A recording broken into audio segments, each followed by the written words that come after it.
toizatsika ny tantara ny zavatra mitranga zany na dia efa converti ary ianao na dia efa ao amin'ny Kristy ary ianao a dia tsy maintsy mbola ho faty ihany.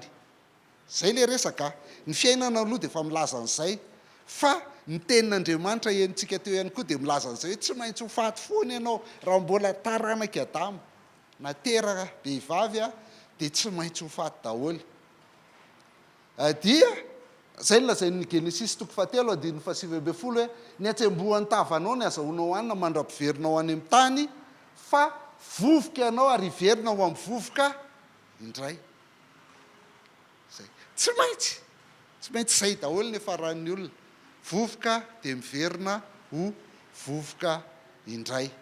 Dia hitantsika ny vovoka lalaovin'ny sasany reny. Misy olon-dehibe milalao vovoka nge. Toroteny 7:2-7 ihany koa dia miresaka an'izany hoe tsy maintsy ho faty. Jereo tsara nge ny ilazany azy mitovy avokoa izy manjo ny olombelona rehetra.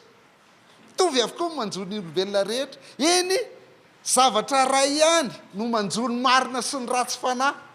So ianao mieritreritra hoe zaranga fa ratsy tsara fanahy marina no amarinina dia fa tsy tokony mandalo amin'izany intsony. Mitovy manjo ny olona rehetra na marina izy na ratsy fanahy, manjo ny tsara fanahy sy ny madio ary ny maloto mitovy ihany. Ny manao zavatra atao fanatitra sy ny tsy mamono zavatra atao fanatitra mitovy ihany ny amin'ny tsara fanahy sy ny mpanota ary ny amin'ny mianina sy zay tsy sahy anina mitovy ihany. Zao zava-dratsy izao ny zava-dratsy amin'izay rehetra atao aty ambanin'ny masoandro. Zavatra ray ihany manjo ny olombelona rehetra sady feno faratsiny no amin'ny fony zanak'olombelona ka adalàna no ampony amin'ny andro rehetra iainana. Rehefa afaka izany dia inona ny itovizany? Ho any amin'ny maty izy. Zay le fahendrena hitan'ny Solomona. Mitovy ninona maty daholo ny olona rehetra na aty ambany amin'le maizina ianao na any amin'ny mazava. Na amin'ny fahafatesana ianao na ny feniny dia tsy maintsy maty ihany. Lasa vovoka avy eo. Dia rehefa maty zany tsika dia mankany amin'ny fiainana tsy hita. Ny baiboly protestanta dika teny fahenina dia milaza hoe fitoeran'ny maty satria maty dia mankany amin'ny fitoeran'ny maty na ny fiainana tsy hita. Ny mpitoroteny ihany ery ambanimbany kely ery indray izy 5:5 ka hatramin'ny fahenina teo 5:2-7 dia ny 5:5-7 ihany mpitoroteny 7 hoe fantatry ny velona mantsy fa ho faty izy fa ny maty kosa tsy mahalala na inona na inona. Tsy misy valim-pity ho azy intsony satria adino ny fahatserovana azy na ny fitiavana na ny fahakalana na ny fialonana dia samy levina samy efa levina ela sady tsy manana anjara intsony mandrakizay izy amin'izay atao aty ambany masoandro. Zay tsisy anjarany intsony ety amin'ny fiainana velona any amin'ny fiainana tsy hita izy any ny toerany. Dia rehefa iresaka fiainana tsy hitsika dia eo amin'izay tsika miditra amin'le Lioka 6:20. Lioka 6:20 ka hatramin'ny 1:30 vakitsika io tantara io kely blitika le soratra eto amiko eto dia tena tsy hitako ny hamakiana azy. Nisy lehilahy mpanankarena ray ny akanjo volomparasy ary lamba rogony fotsy manify sady nanara-pofatratra isan'andro tamin'ny fahafinaretana. Ary nisy mahantra ferena ray antsoina hoe Lazarosy mipetraka teo amin'ny vavahadiny. Izy dia naniry mba hihinana izay latsaka avy tamin'ny latabatry ny mpanankarena nefa ny amboa kosa no avy ny lelaka ny feriny. Ary maty ilay mahantra dia noentiny ny anjely ho anetratra ny Abrahama. Ary maty koa ilay mpanankarena dia nalevina. Ary raha nijaly tao amin'ny fitoeran'ny maty izy dia nendrandra dia nahita ny Abrahama teny lavitra eny sy Lazarosy teo atratrany. Dia niantso izy hoe ry Abrahama raikio mamindrafo ho amiko mba irao Lazarosy anatsoboka ny tendron'ny ratsan-tanany amin'ny rano mba hampagatsiatsika ny lelako fa dira lovana eto amin'ity lehilahy ity. Ary hoe Abrahama anaka tsarov fa efa nahazo ny zava-tsoanao ianao tamin'ny andro ny ainanao ary Lazarosy kosa dia ny zava-dratsy fa ankehitriny dia izy no ampiononina aty ary ianao kosa no fadiran'ovana. Ary amin'izany rehetra zany misy tevana lehibe manelanelana antsika mba tsy ho afa-mita makeny aminareo zay te alety, ary tsy ho afa-mita makety aminay zay eny. Dia hoy izy, mangataka aminao ary raiko mba hirao Lazarosy akany amin'ny tranony raiko, fa manana rahalahy 5 ka ilaza tsara amin'izy ireo mba tsy ho tonga aty amin'ny fijaliana ty koa izy. Fa hoy Abrahama taminy, manana amin'ny Mosesy sy ny mpaminany izy, aoka iaino azy ireo izy, iaino azy ireo izy. Fa io kosa izy, tsy ry Abrahama raiko, fa raha misy avy amin'ny maty akany aminy dia hibebaka izy. Fa hoy Abrahama taminy, raha tsy miaino amin'ny Mosesy sy ny mpaminany izy dia tsy etino izy na dia misy mitsangana amin'ny maty aza.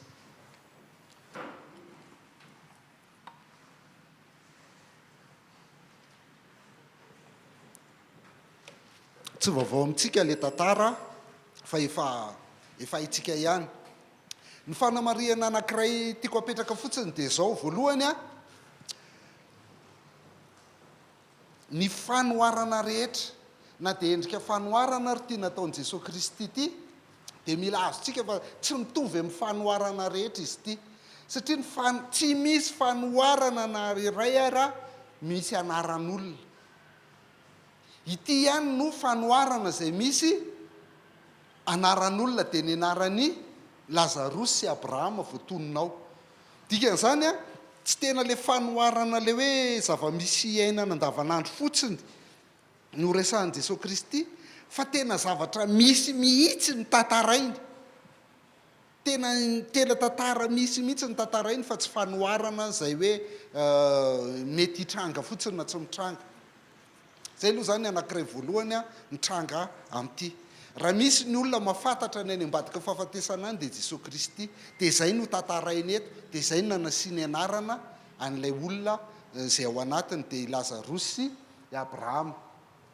Mila azontsika fa tsy ny fahantrany Lazarosy akory na voavonjy azy na tonga tany hoe rehefa mahantra ianao zany dia efa nijaly ianao tety dia mahazo fampiononana ianao rehefa any an-danitra. Tsy resaka zay. Ny zavatra hitantsika ao anatiny dia i Lazarosy tsy niteny mihitsy na indray mandeha aza. Tsy niteny tamin'le mpanan-karena izy tsy niresaka tamin'ny Abrahama izy tsy niresaka, fa izy dia eo fotsiny, tsy niteny mihitsiny izy. Dia ny azo antoka foana zany ao anaty baiboly efa niresahantsika teo amin'le Jaona 1:2 sy 5:24 dia tsy maintsy ny finoana sy ny fanantenany. Raha nanantenan'le mba hahazo zavatra kely amin'le mpanan-karena izy dia tsy mahazo mihitsy, dia tsy maintsy nanantenan'Andriamanitra izy farany. Ny finoany sy ny fanantenany ihany no nahavonjy azy. Dia io zay mibebaka ihany no makany an-danitra. Le 170 teo io tsy ry Abrahama raiky, fa raha misy avy amin'ny maty akany aminy dia hibebaka izy. Zay mibebaka ihany zany no tsy makany amin'ny le misy an'le mpanan-karena. Zay mibebaka ihany no tsy makany. Dia anisany matotsina akany zany Lazarosy dia azo antoka fa mibebaka izy. Nino? An'Andriamanitra ary nanantena an'Andriamanitra i Lazarosy. Dia faharoa, tsy niaren'le mpanan-karena koa akory navery azy hoe satria izy mpanan-karena. Fa ny 9:7 tena miteny tsara mihitsy hoe nandany ny androny tamin'ny fafinaretana izy. Tsisy afa-tsy zavatra nafinaritra azy ny nataony. Dia izy tsy niraharahan'ny hafa mihitsy ny olana. Tsy niraharahan'ny Lazarosy zay hitany isan'andro eo am-bavahady eo. Izy ary ny anaran'ny zanak'ity mpanan-karena ity eo, dia izy mamany eo, tsy teny eo amin'ny vavahady eo fona zany io Lazarosy fa tsy hitan'le rangahy mihitsy, tsy rarahany. Ny tenin'Andriamanitra dia miteny hoe ahoana moa izy nitiavanao an'Andriamanitra zay tsy hitanao, raha ny rahalahinao hitanao raha tsy rarahanao. Dikan'izany tena Andriamanitra mihitsy ny tsy rarahiny ity mpanan-karena ity. Tsy nirarahiny mihitsy Andriamanitra. dia rehefa ampitahintsika amin'ny lioka toko fahenina ambin'ny folo andininy voalohany ka hatramin'ny favalo ambin'ny folo io a dia hitantsika fa olona tia vola loatra izy, tia mamona loatra izy. Eo amin'ny andininy dimy ambin'ny folo, efatra ambin'ny folo mitenin'izay mihitsy ny lioka toko fahenina ambin'ny folo hoe tsy misy olona mahay manompo tompo roa fa ny ray tia no ray hoalany. Tsy mahay manompo an'Andriamanitra sy mamona ianareo, fa mamona io ny tianyty tovolahy ty fa tsy Andriamanitra, ty mpanan-karena ty. Zay no navery azy. Dia mifandray io a lioka toko fahenina ambin'ny folo andininy voalohany ka hatramin'ny favalo ambin'ny folo zay teo tamin'ny farany a dia maharaka tsara n'izay resahan'ny lioka toko fahenina ambin'ny folo ilay mpitandrina tsy marina zany, miresaka vola izy eo anatiny. Dia manome ny fiantraikan'izay firesahana amin'ny vola zay izy a amitoy eny amin'ity tantaran'ilay mpanan-karena sy Lazarosy ty. Asa raha azontsika ny fandehan'ilay tantara, zay ny fandehan'io tantara io rehefa mamaky baiboly tsika dia mila vakina daholo ilay toko ray manontolo fa misy ifandraisan'ireo. Eo amin'ny andininy favalo ambin'ny folo izy dia zao ny teneniny hoe zay tamin'ilay fariseo zay fatra-pity vola hoe nareo izy tia vola loatra nareo a fa izay zavatra iverin'ny olona ho zava-dehibe dia fahavetavetany eo anatrehan'Andriamanitra. Nefa zay ny zava-dehibe tamin'ity mpanan-karena ity, zay ny navery anazy tany amin'ny afobe. Dia mahitao a lay mpanan-karena. Ataontsika tsara amin'izay izy zany zao. Tadiditsika reto lay voateraka sy le olona rehetra zay teraka dia atao anatin'ny maizina, anatin'ny fahafatesana, ao anatin'ny fahaverezana. Fa izay nino nanaiky an'i Jesosy Kristy sy nino azy a zay ihany miakatra voavonjy aty ambony aty. Ao dia nefany a araka ny resantsika teo dia tsy maintsy ho faty daholo ny olombelona rehetra na marina na ny tsy marina na ny manao ny tsara na manao ny ratsy, tsy maintsy ho faty daholo.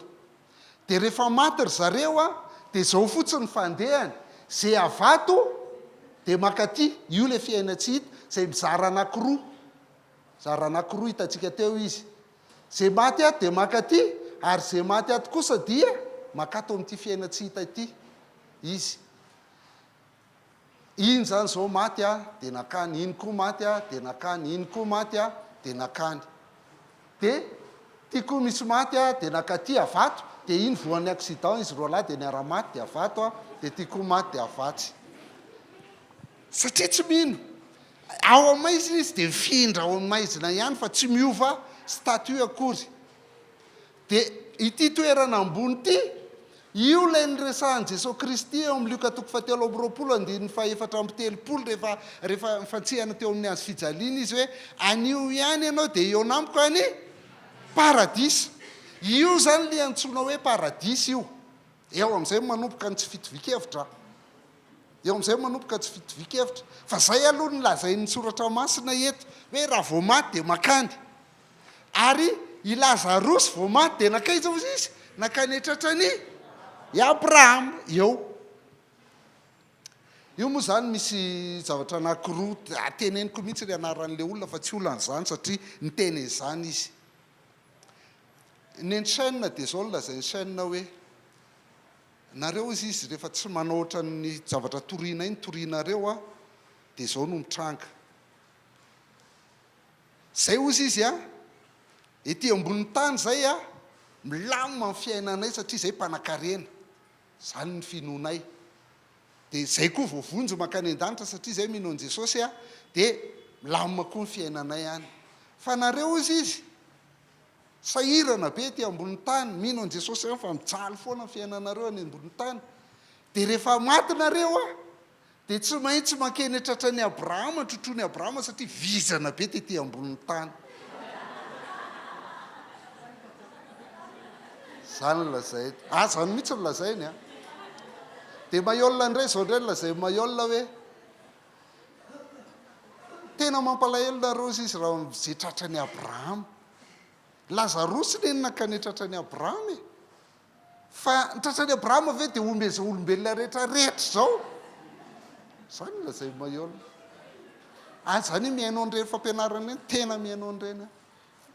Fa mila azotsika fa le tratrany Abrahama fa i Abrahama izy rain'izy i Abrahama rainy miny dia satria ireo miny dia zay mahatonga azy makeo amin'ny tratrany Abrahama fa tsy resaka ty akory zany hoe be tratrotran'izy izy navizany ihanina dia inona fa miny makany zay io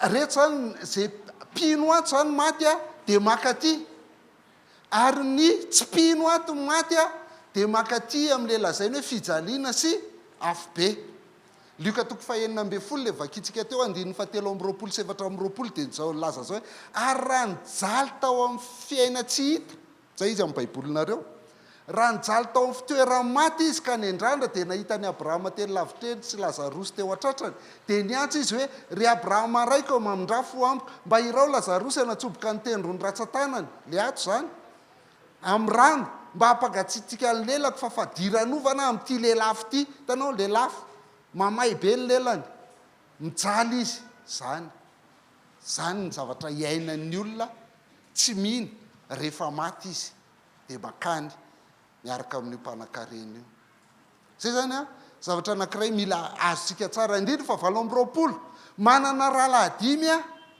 ka ilaza tsara amin'izy ireo mba tsy tonga aty amin'ity fijaliana ny ainany tsy mpino rehefa maty izy any amin'ny fiaina tsy hita ho any amin'ity fijaliany ity ihany koa izy ny lioka toko fahenina ambe folo andininy fahenina am'roapolo indray 23 24 verenantsika foana zany le lioka teo lefa niraisitsika dia milaza an'izao hoe ary amin'izany rehetra zany dia misy tevana lehibe tevana makadiro izy amin'ny baibolinareo manelanelana atsika mba tsy ho afa-mita makeny ato zany Abrahama no miteny dia zay ato tsy mahazo makaty ary zay ato tsy mahazo miakatra aty satria misy an'ity tevana makadiry ty eo anelanelana tsisy trony rehefa any an-danitra tsisy trony ny fifindrana toerana aty ianao no mifindra raha te hifindra ato ary fifindrana dia tsisy afa-tsy ny finoanan' Jesosy Kristy sy ny fibebahana ny fahotana ihany zay ihany ny fifindrana aty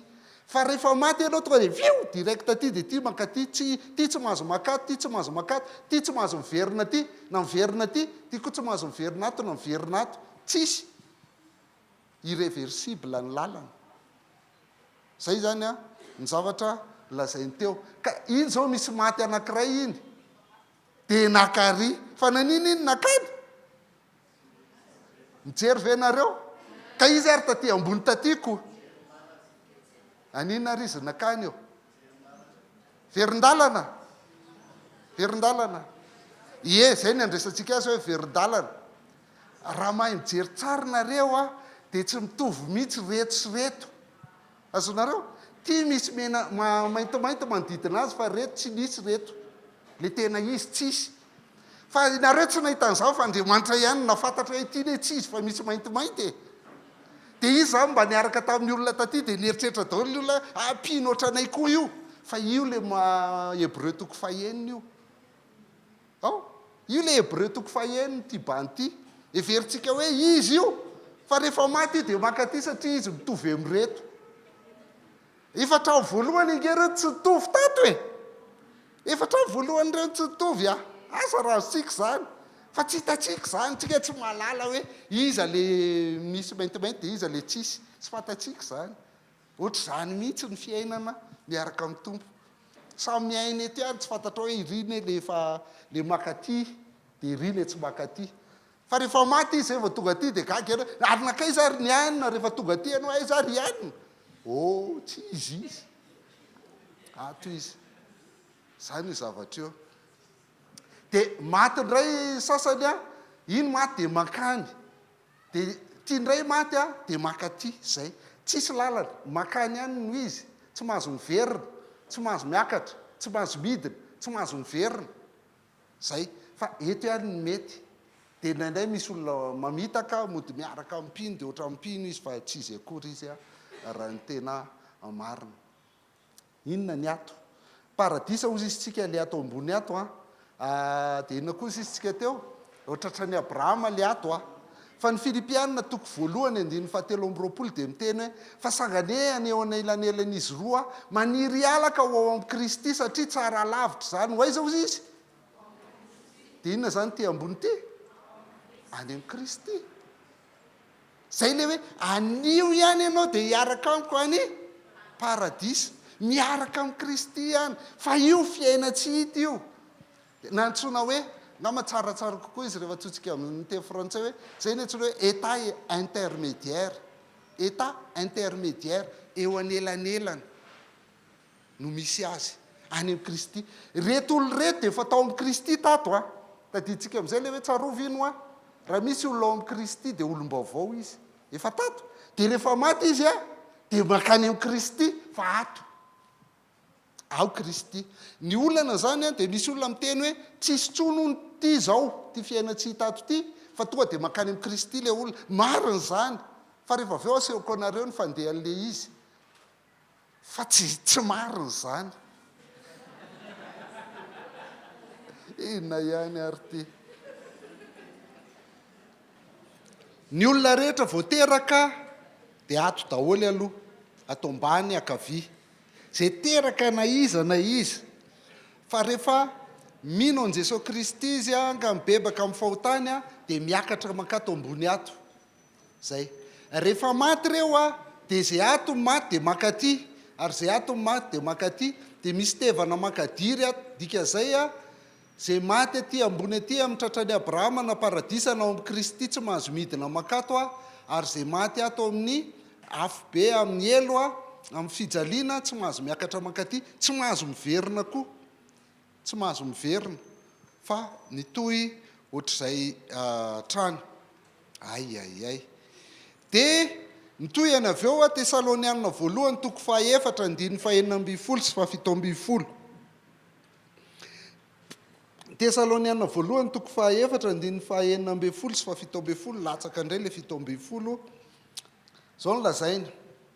Fa ny tompo izy tenany, tena ny tompo izy tenany mihitsy fa tsy le mbola le tsy hita, fa izy tenany. No hidina avy any an-danitra miaraka amin'ny baiko sy ny feon'ny arkanjely ary ny tropetra'Andriamanitra, zany hoe tena piroliro be mihitsiny. Ka zay maty eo amin'ny Kristy no hitsangana aloha.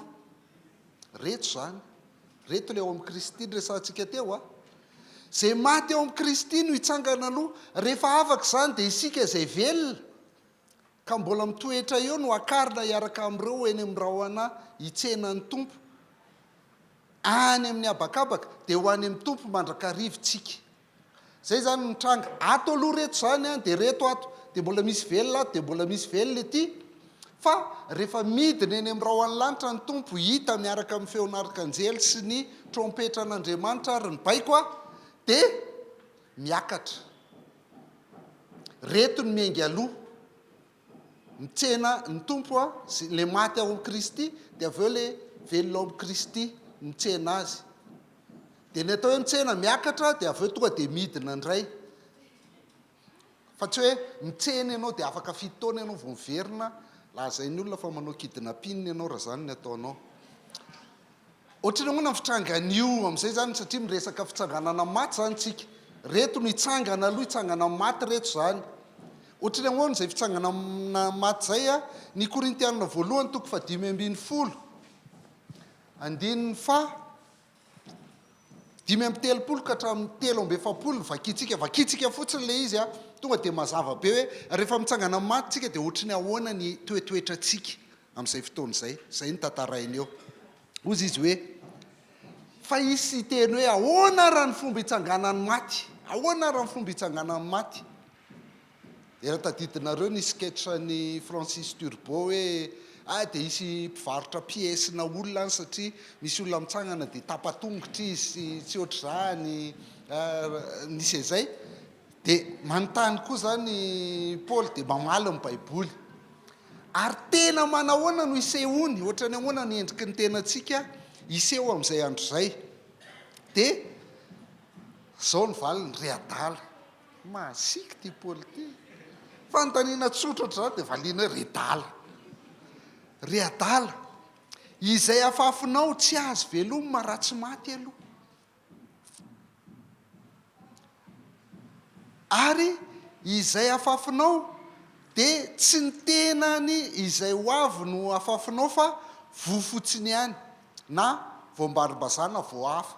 Hitantsika foatr'izay mihitsiny maka votsika akotry dia iny ny afafinao dia tsy maintsy maty aloha iny akotry iny zay vao maniry vary saloim-bary rehefa avy eo tsy mitovy amin'le akotry zany le saloim-bary fa hafa kanefa mitovy amin'le akotry ihany izy azonareo ve sady mitovy izy zany no tsy mitovy misy fitohizany eo a fa misy fahasamihafany dia zay no lazainy ato hoe na varim-bazana vo hafa fa Andriamanitra manome azy tena araka ny sitraka ny fony zay tian'Andriamanitra io ny anomezany tena ao antsika ary ny vo rehetra dia samy omeny tena mampiavaka azy avy tsy mitovy ny nofo rehetra fa hafa ny an'ny olona hafa ny nofon'ny biby hafa ny nofon'ny vorona ary hafa ny an'ny azandraro dia haintsika tsara zany rehefa mihinan-kenitsika fa tonga dia haintsika hoe ahatrondro zany ty akoho ty kisoa ty omby misy ny tenany any an-danitra dia misy ny tenany etỳ an-tany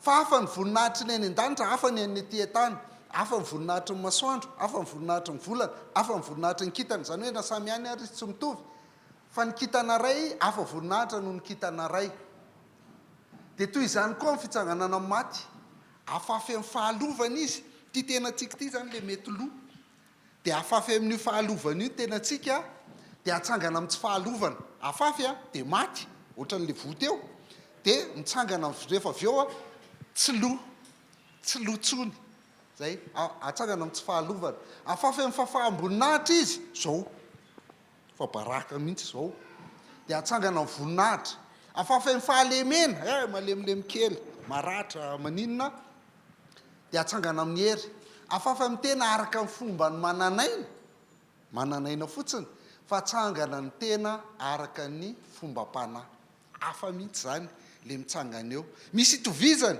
fa tsy mitovy raha misy tena araka ny fomba mananaina dia misy araka ny fomba-panahy kosa ary araka izany koa ny voasoratra hoe adama voalohany natao mananaina fa adama farany dia natao fanahy mahavelona tsy izay amin'ny fanahy nefa ny voalohany fa izay avy amin'ny mananaina dia izay vao amin'ny fanahy ny olona voalohany avy amin'ny tany io tiatsika rehetra ity zany dia le avy amin'ny tany le vovoka ty fa ny olona faharoa dia avy any an-danitra dia toa ilay avy amin'ny tany dia tahaka azy koa ilay avy amin'ny tany dia toa ilay avy any an-danitra dia tahaka azy koa izay rehetra avy any an-danitra ary toy nytondrantsika ny endriky ny tany no hitondrantsika ny endriky ilay avy any an-danitra koa zany hoe misy itovizany fa misy mahasamihafa azy fa zao no lazaiko ry rahalahy tsy afaka mandova amin'ny fanjakan'Andriamanitra ny nofo aman-drà ty tsy mahazo miditra amin'ny fanjakan'Andriamanitra ary tsy mandova ny tsy fahalovana ny fahalovana ty monko mety loha dia tsy ty zany le miditra any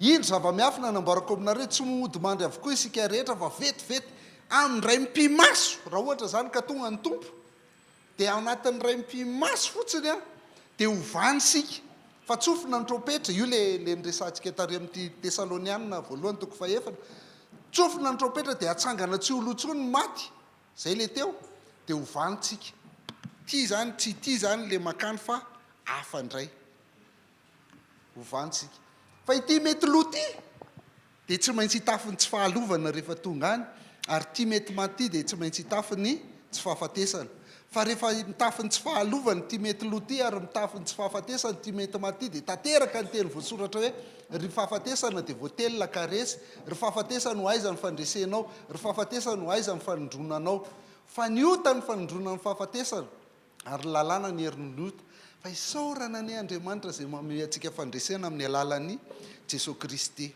ndikan'izay rehetrarehetra izay averimberina izay dia izao hoe le ty ihany rehefa mitsangana amin'ny maty tsika ty ihany le any zany hoe za ihany le zahany rehefa mitsangana amin'ny maty a fa tsy za zao le any satria tsy ty fahalovany ty ny makany za zany rehefa tonga any a dia tonga dia fantatrareo hoe faly io fa faly le bogosy be fa tsy le ohatr' zao zay le izy tiaka fa ty mety loha ty fa le any tsy mety loha mihitsiny dia zay le fitrangan'le izy zany rehefa mitsangana amin'ny matsika hafa mihitsy fa mitovy ihany dia fakafatatritsika zany hoe vatana vaovao mihitsy no tafitsika ary io vatana vaovao io a rehefa miveriny Jesosy Kristy no tanteraka zany amin'izay tsika le mitsangana amin'ny maty a rehefa miveriny Kristy dia amin'izay fotoan'izay a resy tanteraka ny fahafatesana resy tanteraka ny fahafatesana amin'izay fotoan'izay. Dia maka ohatra tsika hoe ohatrohatry ny ahoana zany endrika zany, dia ozy izy teo hoe tahaka an' Jesosy Kristy rehefa nitsangana tamin'ny maty izy. Dia zay le hitantsika eto amin'ny Jaona toko 2:7-8 ka hatramin'ny 9:20. Ary io tena itiavako mivavaka, io tena itiavako an' Jesosy io, tovizana ireo lahy. Maninona? Noho ny harivan'ny andro voalohany amin'ny herinandro raha voarindrina ny varavaran'ny toerana, izay ningonan'ny mpianatra no ny fatahoran'ny Jiosy, dia tonga Jesosy ka nitsangana teo afovoany sady niteny taminy hoe fiadanana ho anareo. Ohatr'izay le tena tsika rehefa amin'izay fotoan'izay.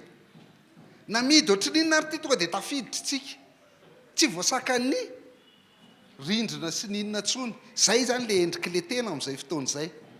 Dia rehefa nlaza zany izy dia naseho any azy ny tanany sy ny lamvoany, dia mbola hita ihany lay marik'ilay namantsiana azy.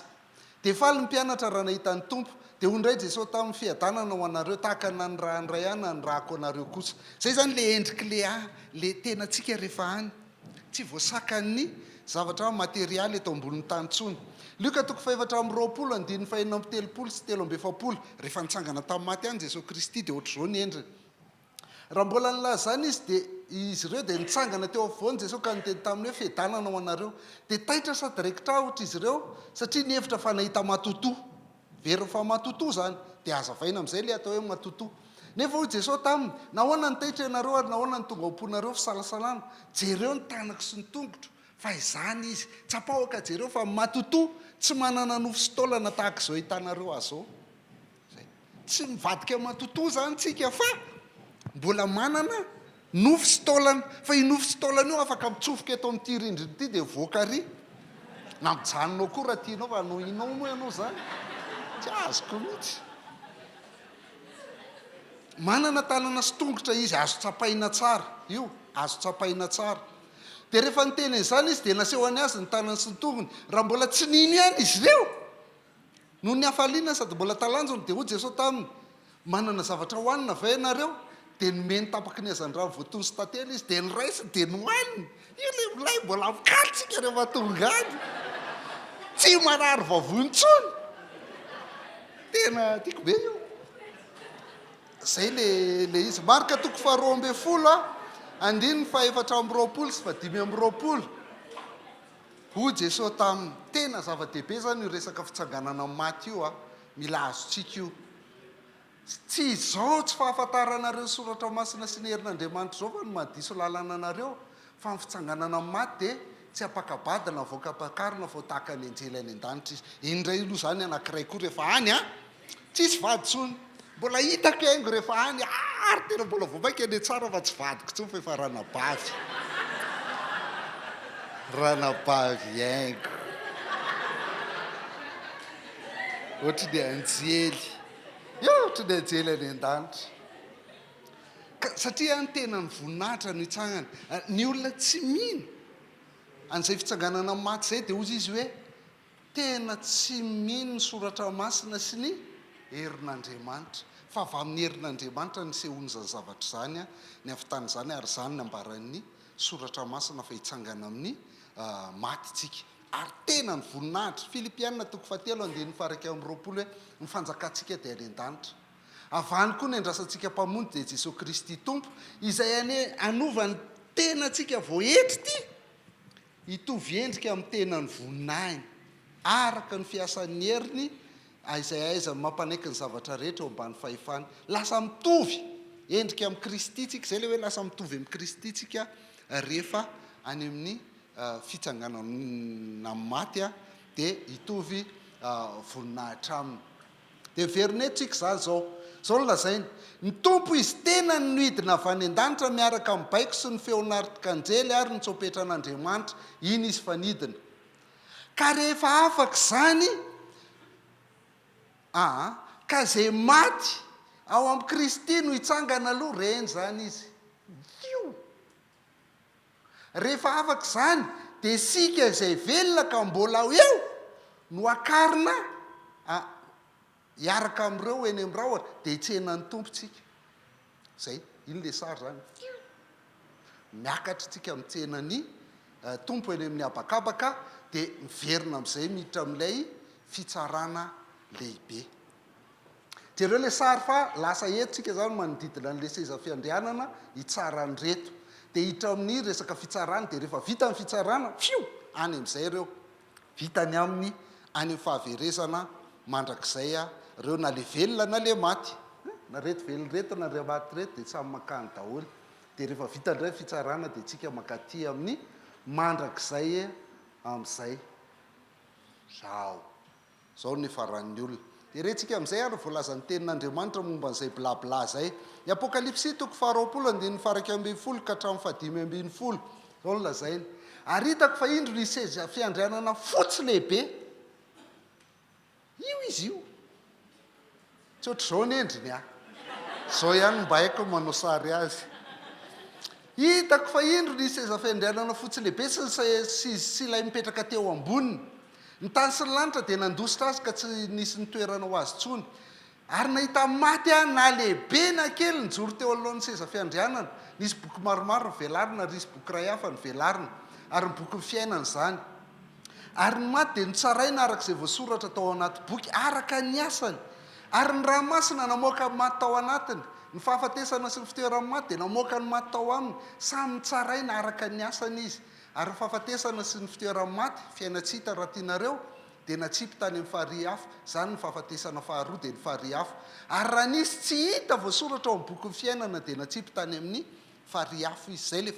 Zay le fitsarana zany ilay nasehontsika teo ny endriny. Korintiana faharoa 5:10 milaza ny fitsarana io ihany koa. Korintiana faharoa 5:10. Fa isika rehetra dia samy tsy maintsy ho hita toetra miariary eo amin'ny fitsaran'i Kristy, mba handraisan'ny olona rehetra ny valiny izay zavatra nataony tenany arak'izay nataony na tsara na ratsy. Zay. Tsy maintsy ho tsaraina daholo ny rehetra. Fa tsy hoe za tsy ny tsara mihitsy tany ambonin'ny tany ino monko ny tena farany atahoran'ny olona le hoe aza mitsara mba tsy ho tsaraina. Fa tsarainao foana ianao. Fa ny zavatra mitranga tompoko dia izao. Ho an'ny mpino le izy mazava be. Tsisy resaka tsony. Romanina 5:1 lany le fampianarana momba ny culpabilité fa ty tena mila azontsika tsara. Na inona fiainanao ho an'ny mpino dia izao. Amin'izany dia tsy misy fanameloana ho an'izay ao amin'ny Kristy Jesosy. Rehefa ao amin'ny Jesosy Kristy ianao dia tsy voaheloka intsony. Na inona mitranga. Resaka valipity arivo ariary. Korintiana 1:1 sy 2. Tsika zany tonga dia fa tsisy fanameloana tsony ho atsika. Dia inona ny ataontsika rehefa amin'ny fitsarana? Dia jereo angety Korintiana 1:1 sy 2 misy aminareo ve mananady aminamany sa andeha ho tsarain'ny olona tsy marina fa tsy eo anatrehan'ny olona masina?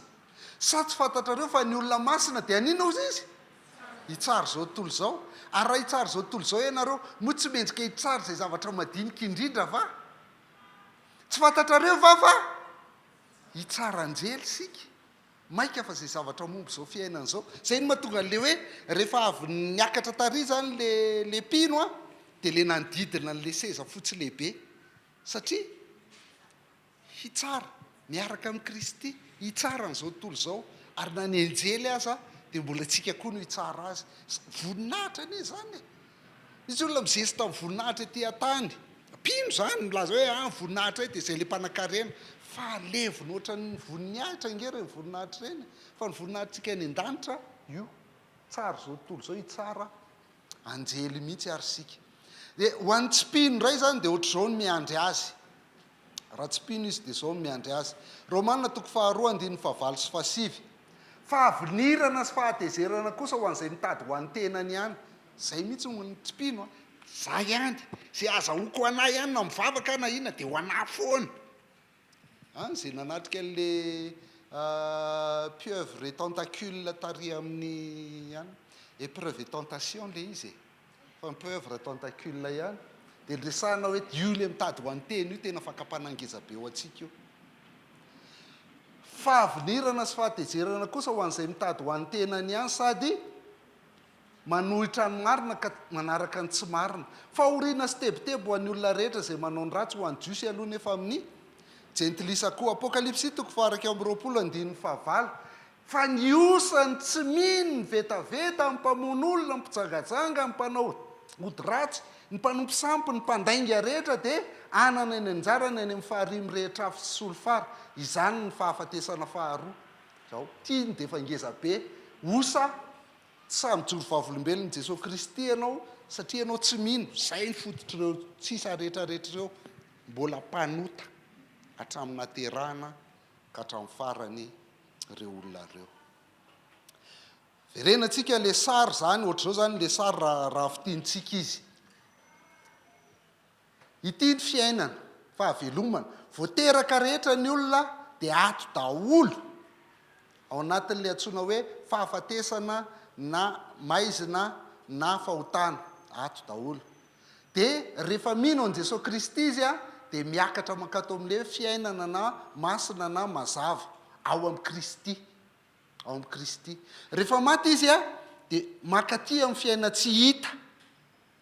Fa na izy atao amin'ny Kristy na antsoina hoe ao am-paradisa na antsoina hoe ao an-tratran'ny Abrahama, na izy rehefa maty dia aty amin'ny elona ny afo be.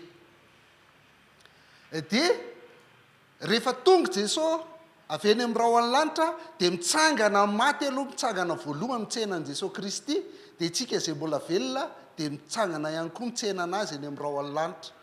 Iny ny atao hoe fitsanganana amin'ny maty.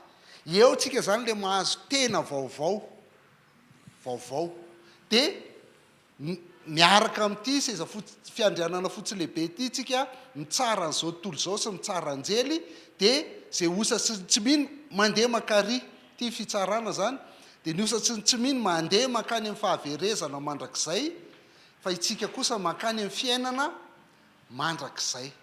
Zay zany nifetrakan'le izy. Inona amin'izay mahasamy hafa azy? Eto daholo zany, eto sahirana foana ny olona ka mahatonga ny olona milaza hoe fiaina tsy hita tsisy tsony, satria tonga dia mankany amin'ny Jesosy Kristy. Fa ato ny ao amin'ny Jesosy Kristy ato. Fa maninona nefa ny ato? Satria le olona mihitsy ny samy hafa. Olona ray ihany le ato sy ato sy ato, fa ato ny olombelona rehetra dia vatana sy fanahy. Zao hitantsika zao. Ny adevitra mompo zany amin'ny fevrier-tsika manao azy raha sitrapon'ny tompo. Fa vatana sy fanahytsika zao velona zao. Rehefa matytsika dia lasa vovoka ny vatantsika, fa ny fanahytsika ihany no mahato. Zay no mahatonga an'ity état intermédiaire. Zay ty fiainantsika ity. Fa tsika ato efa ao amin'ny Kristy fa no ty vatantsika ity dia tsy hitantsika izy. Fa tsika efa ao aminy. Ireto koa efa ao amin'ny Kristy saingy tsisy vatana izy fa fanahy fotsiny no ao. Zay no état intermédiaire, zay no hoe fiaina tsy hita. Dia mitsangana amin'ny maty tsika rehefa avy eo dia ao aorianan'ny fitsanganana amin'ny maty tsika any amin'ny mandrakizay ny tena tsara dia fanahy ilay tena vaovao. Azontsika amin'izay ve fa samy hafan'le izy? Zay ny fandehan'io toerana anankitelo misy ny olombelona io. Vatana sy fanahy, na fanahy fotsiny na fanahy sy tena vaovao. Zay ny fasamy hafan'izy anankitelo. Dia zay ny tsy maintsy mbola ilaina ny fitsanganana amin'ny maty. Na dia fa any amin'ny Kristy ary reto, ty any amin'ny Kristy, ao amin'ny Kristy, ty ao amin'ny Kristy, ty koa mbola ao amin'ny Kristy. Fa ny état-tsika ny samy hafa. Ny ray vatana sy fanahy mety loha, ny ray fanahy fotsiny tsisy vatana, dia ny ray fanahy sy vatana vaovao tsy mety loha. Zay ny lazainy rehefa tonga ary amin'izay tsika zao, ato amin'izay tsika. Ahoana ny lazainy Apokalipsy 4:20 ka hatramin'ny 4. Nahita ny lanitra vaovao sy tany vaovao, fa efa lasa ny lanitra voalohany sy tany voalohany, ary ranomasina tsy nisy tsony. Ary hitako ny tanàna masina dia Jerosalema vaovao nidina avy tany an-danitra tamin'Andriamanitra, voahomana tahaka ny ampakariny efa miaingo eo amin'ny vadiny. Ary nandre feo mahery avy teo amin'ny seza fiandrianana ny teny hoe, indro ny tabernakelyn'Andriamanitra dia eo amin'ny olona, ary izy hitoetra eo aminy, ary ireo olony, ary Andriamanitra mihitsy ny hitoetra eo aminy dia ho andriamaniny. Dia ty amin'izay ilay mitranga rehefa any amin'ny mandrakizay tsika mahazo an'ilay vatana vaovao sy fanahy dia ozy hoe, ary ho fafana ny ranomaso rehetra amin'ny masony, ary tsy isy fahafatesana intsony sady tsy isy alahelo na fitarainana na fanaitainana fa efa lasa ny zavatra taloha. Any zay vao foana avokoa ireo rehetrarehetra ireo. Fa raha mbola miaina amin'ity vatanyity tsika tompo dia tsy maintsy marary na pino be ohatry n'inona ary tsy maintsy maty na pino be ohatry n'inona ary raha ohatra ka zay ny antenainao dia vobe anao, satria ianao zany tsy manantena nyity ntsony fa efa eto ianao no te iainanyity. Dia rehefa maty any ianao avy eo dia tsy mahazo an'ity ianao zany satria tsy nilainao io ko efa hitanao tetỳ ambonin'ny tany io. Dia zay ny problème n'le milaza hoe makanesa ty aminay dia tsy marary tsony ianao, tsy manana olana tsony ianao, tsy zany dia tsy manana an'io fanantenana io izy zany. Nefa fanantenana io tena tsy zay ny ilain'ny kristiana. Manana an'izay fanantenana zay, mbola ho avy ny andro iovy ty tena ty ho tena vaovao dia any tsy marary tsony. Fa ety ambony tany tsy maintsy mbola marary, indrindra rehefa manaonao foana.